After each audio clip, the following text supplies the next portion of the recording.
नमस्कार दोस्तों, आज हम पढ़ेंगे नाउन क्लॉज वाले वाक्य में इट का सब्जेक्ट के रूप में हम कैसे प्रयोग करते हैं। परीक्षा में पूछ लिया जाता है रीराइट बिगिनिंग विथ इट, मतलब इट का प्रयोग करते हुए, इट से शुरुआत करते हुए वाक्य को दोबारा लिखना, या रीराइट यूजिंग इट का प्रयोग करके वाक्य को लिखना। और फिर अंत में एक महत्वपूर्ण एक्सरसाइज भी करेंगे। एक्सरसाइज कुछ इस प्रकार से होगी, जो परीक्षा में आई हुई एक्सरसाइज है, तो आप ध्यान से इन वाक्यों को समझना। तो देखिए, हम शुरू करते हैं। नाउन क्लास के बारे में तो आपको पहले से ही पता है कि कैसे हम दो वाक्यों को नाउन क्लास से जोड़ रहे थे। तो देखिए, नाउन क्लास के अंतर्गत हमने दो स्ट्रक्चर का प्रयोग किया था। पहले कंजक्शन लिखते थे, फिर दूसरा वाक्य, फिर पहला वाक्य लिखते थे। लेकिन दूसरा टाइप क्या था, जब हमें दिस ऑब्जेक्ट के रूप में मिलता था तो हम पहला वाक्य, फिर कंजक्शन, फिर दूसरा वाक्य लिखते थे। और दिस सब्जेक्ट के रूप में होता था तो पहले कंजक्शन, फिर दूसरा वाक्य, फिर पहला वाक्य लिखते थे। बिल्कुल यही नियम हमें फिर याद रखना है। अब थोड़ी सी चेंजिंग बस हमने करी है। वो चेंजिंग क्या है, देखिए, हमने ये चीज तो पढ़ ली, पहले कंजक्शन, फिर दूसरा वाक्य, फिर पहला वाक्य लिखते थे, और दिस को हटा दिया जाता था, दिस को छोड़ दिया जाता था। अब इस प्रकार से आपको एक वाक्य दिया जाएगा, तो वाक्य इस स्ट्रक्चर के हिसाब से रहेगा, और उसमें आपको इट का प्रयोग करना होगा सब्जेक्ट के रूप में। तो हम कैसे करेंगे, सबसे पहले इट लिखेंगे, इट के बाद यहां जो हमारा पहला वाक्य था, जो लास्ट में दिया गया है, उसे हम लिखेंगे, फिर कंजक्शन, फिर दूसरा वाक्य लिखेंगे। मतलब सीधी सी बात है कि इस चीज को इस चीज में बदलना हम सीखेंगे।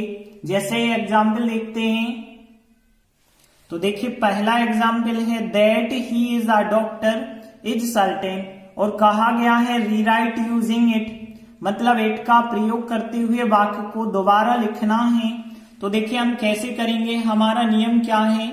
नियम ये है, वाक्य इस रूप में है, अभी पहले कंजक्शन है, फिर दूसरा वाक्य समझ लीजिए ये हो गया, और फिर दिया गया है पहला वाक्य, दिस को हटा दिया गया होगा, दिस नहीं दिया गया है। तो ध्यान देना, ये हो गया हमारा कंजक्शन। कंजक्शन के बाद यहां से यहां तक ये हो गया दूसरा वाक्य हो गया, और फिर यहां से यहां तक दिस को हटा के ये हो गया पहला वाक्य। तो ध्यान देना, ये हो गया कंजक्शन हमारा, और फिर यहां भी यदि हम बात करें तो ये हो गया हमारा, समझ लीजिए, दूसरा वाक्य, और ये हो गया हमारा पहला वाक्य। तो देखिए, अब आप उस नियम पे चलिए। देखिए, हमें कंजक्शन दिया है, दूसरा वाक्य दिया है, पहला वाक्य दिया है, लेकिन अब हमें इट लगा के वाक्य को रीराइट करना है। तो इट सबसे पहले आप लिखिए, और इट के बाद जो पहला वाक्य था, पहला वाक्य लास्ट में दिया गया है जो, वो आपको लिखना होगा। तो इट इज सर्टेन, ये था हमारा पहला वाक्य, इट इज सर्टेन। और फिर इसके बाद कंजक्शन लगा के जो दूसरा वाक्य है वो वैसे ही लिख देना है। कंजक्शन जो भी है, दैट कंजक्शन है तो दैट लिख दो, जो भी कंजक्शन होगा वही लिखेंगे। और फिर कौन सा वाक्य लिखना है, दूसरा वाक्य, जो कि है ही इज अ डॉक्टर। तो इस प्रकार से आपका आंसर बन जाएगा। हिंदी मीनिंग की बात करें तो इट इज सर्टेन, यह निश्चित है, और फिर that he is a doctor, कि वह एक डॉक्टर है, मतलब उसका डॉक्टर होना एक निश्चित है। अगला वाक्य देखिए, that he failed in the examination was unfortunate. तो यहां पे यदि हम देखें, ये हो गया कंजक्शन, कंजक्शन के बाद जो स्ट्रक्चर में होता है दूसरा वाक्य, दूसरा वाक्य के बाद ये होता है पहला वाक्य, क्योंकि दिस बस नहीं है यहाँ पे, तो ये कहलाएगा आपका पहला वाक्य, और ये कहलाएगा दूसरा वाक्य, और यहाँ पे ये हो गया कंजक्शन। तो यहाँ पे ये हो गया कंजक्शन। अब हमें क्या करना है, रीराइट बिगिनिंग विथ इट का प्रयोग करते हुए वाक्य को रीराइट करना है। तो सबसे पहले हम इट लिखते हैं, इट के बाद हम क्या लिखते हैं, पहला वाक्य। पहला वाक्य क्या है, वाज अनफॉर्चुनेट। तो जो भी वाक्य है वो वाक्य हम लिखेंगे वाज अनफॉर्चुनेट। अनफॉर्चुनेट का मतलब होता है कि दुर्भाग्यपूर्ण या फिर दुर्भाग्यशाली।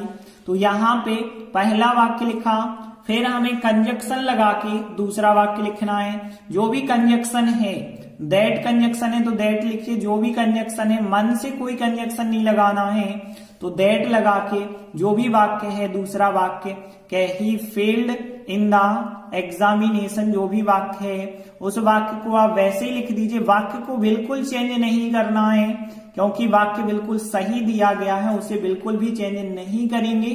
तो इस प्रकार से आंसर बन जाएगा। पहले इट लिखा हमने, इसके बाद जो पहला खंड होता है, जो पहला वाक्य होता है वो लिखा, फिर जो कंजक्शन है, फिर इसके बाद दूसरा वाक्य लिखा। हिंदी मीनिंग की बात करें तो इट वॉज अनफॉर्चुनेट, मतलब यह दुर्भाग्यपूर्ण था कि वह परीक्षा में फेल हो गया। इसके बाद देखिए अगला वाक्य, देखिए अब यहाँ पे दैट नहीं आया, दैट की जगह कोई और कंजक्शन आ गया है, हु कंजक्शन आ गया। तो आपको कुछ नहीं करना, वैसे ही जमाना है। तो देखिए हु हो गया कंजक्शन हमारा, कंजक्शन तो हु मिल गया। Came to see him last night, ये हो गया दूसरा वाक्य, क्योंकि कंजक्शन के बाद दूसरा वाक्य आता है नाउन क्लॉज में। और फिर ये हो गया फिर पहला वाक्य, इज अ मिस्ट्री हो गया पहला वाक्य। तो अब हम कैसे बनाएंगे, पहले हमें लिखना पड़ता है इट, क्योंकि इट लगा के वाक्य को रीराइट कर रहे हैं। तो इट, फिर आएगा पहला वाक्य, तो it is a mystery, mystery मतलब रहस्यमयी बात होती है, ठीक है। तो मिस्ट्री लिखा हमने, इसके बाद हमें कंजक्शन लगा के जो दूसरा वाक्य था वही लिखना है। तो कंजक्शन क्या है, हु है, हु लिखा हमने। और इसके बाद जो भी हमारा दूसरा वाक्य था, वाक्य में बिल्कुल चेंज नहीं करना, came to see him last night, जो भी वाक्य है वैसा ही आप लिख देंगे, बिल्कुल भी बदलाव आपको नहीं करना है।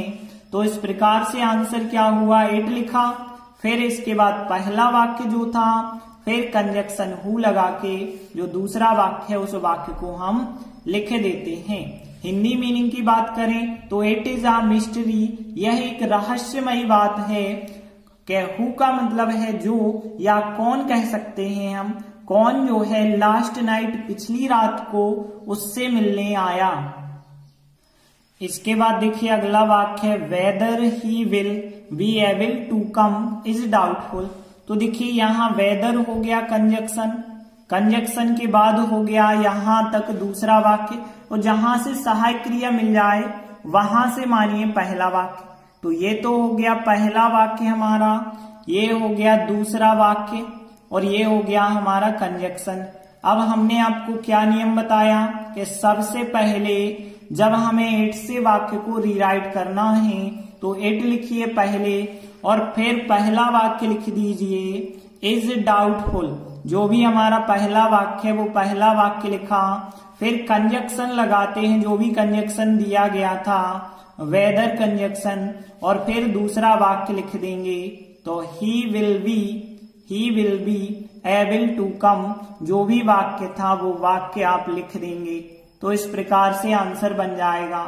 तो आंसर कैसे हमने बनाया, इट लिखा, इट के बाद पहला वाक्य लिख देना है और ये लिख देना फिर दूसरा वाक्य कंजक्शन लगा के। तो ध्यान रखना वाक्य अभी नाउन क्लॉज में दिया गया था, मतलब यहाँ कंजक्शन के बाद दूसरा वाक्य होता है, फिर होता है पहला वाक्य। अभी इस नियम के हिसाब से था, लेकिन अब हमने जो है इसे क्रम से जमा दिया है, कंजक्शन बीच में कर दिया है, बस इतना अंतर हो गया। देखते हैं एक वाक्य और है, तो यहाँ पे that he has become successful is a good news. इस वाक्य को देखें, इस वाक्य को भी हमें रीराइट करना है इट का प्रयोग करते हुए। देखिए ये तो हो गया कंजक्शन, कंजक्शन के बाद होता है दूसरा वाक्य, जहां से सहायक क्रिया मिल जाए वहां से होता है फिर पहला वाक्य। तो ये हो गया पहला वाक्य, ध्यान देना, ये हो गया दूसरा वाक्य। पहला और दूसरा वाक्य मिल गए और हमें कंजक्शन भी मिल गया, तो यहां हो गया कंजक्शन।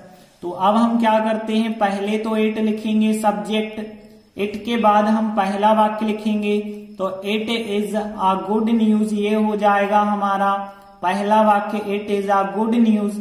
और फिर इसके बाद कंजक्शन लगा के, दैट कंजक्शन लगा के लिख देंगे ही हैज बिकम मतलब वह बन गया है, और फिर सक्सेसफुल, सक्सेसफुल का मतलब सफल व्यक्ति या सफल अकेला भी हम कह सकते हैं।